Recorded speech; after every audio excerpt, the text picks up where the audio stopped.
Coach, as you sit here with less than a month to go in the regular season, what would be your measurement of how close this team is, as it's been playing over the last few weeks, to where you feel it needs to be really competitive in the postseason? We're still coming. You know, we had a great November, great December. Just came out of the gates after Christmas real hot, and then have stumbled a little bit. But you know, our last two, a shootout loss, a shootout win. So we're on track. It's a huge weekend for us right now, but we just need to continue to build the team game.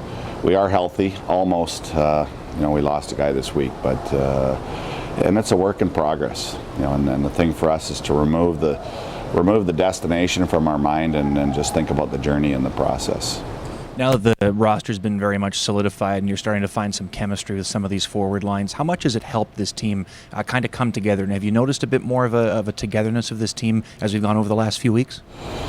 I think our room has been, like, to me, the room's the most important place. It was a place we wanted to sort out early in the year, and we wanted to move guys who maybe didn't quite fit in as well, or maybe didn't have the team agenda at hand at least the majority of the time.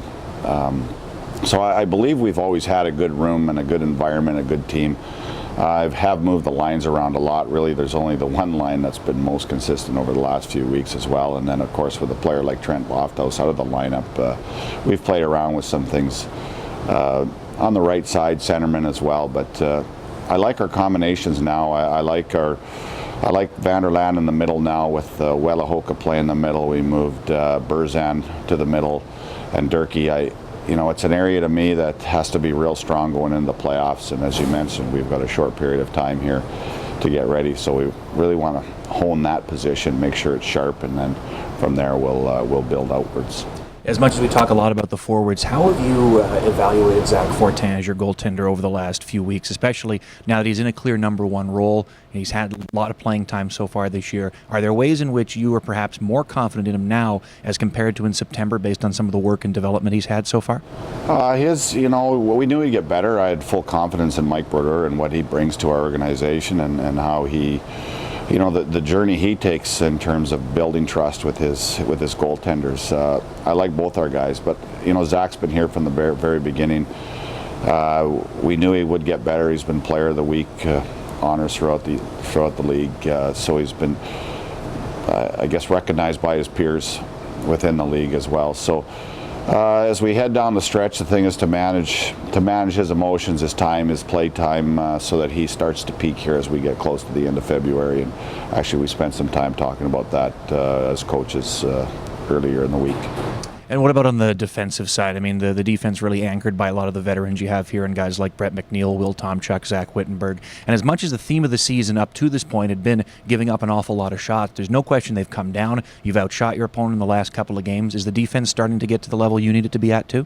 Well, those three guys are huge. You know, you need your veteran guys to be your leaders. So it starts, you know, I talked about building a team. It starts with defense and, of course, the centerman. But those guys they're going to anchor the most ice. They've got to be good without the puck. They've got to be communicating. They've got to lead by example, and they've got to be the workhorses as we get closer to the postseason. So, again, it's been a work in progress. There's 8. So, you know, we really have to try to make sure we accommodate everybody's playing time so that we're all sharp because of the things we can't control, be it injuries, suspensions, those kind of things. So we want to make sure everybody's sharp. But again, as you mentioned, those three are the big three.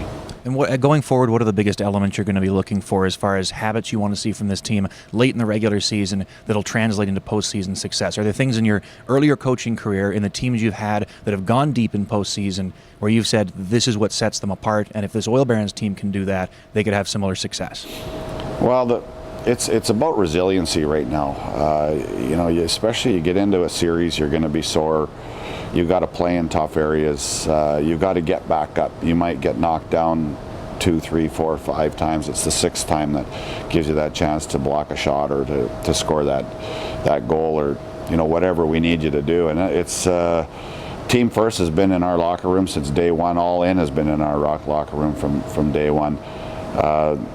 Resiliency is not a word we use directly, but there's a synonym of that we're not going to reveal yet in terms of what our postseason run's going to be all about. But it is going to be that ability as a team and as a group to come back together, go back on the ice, and do whatever needs to be done.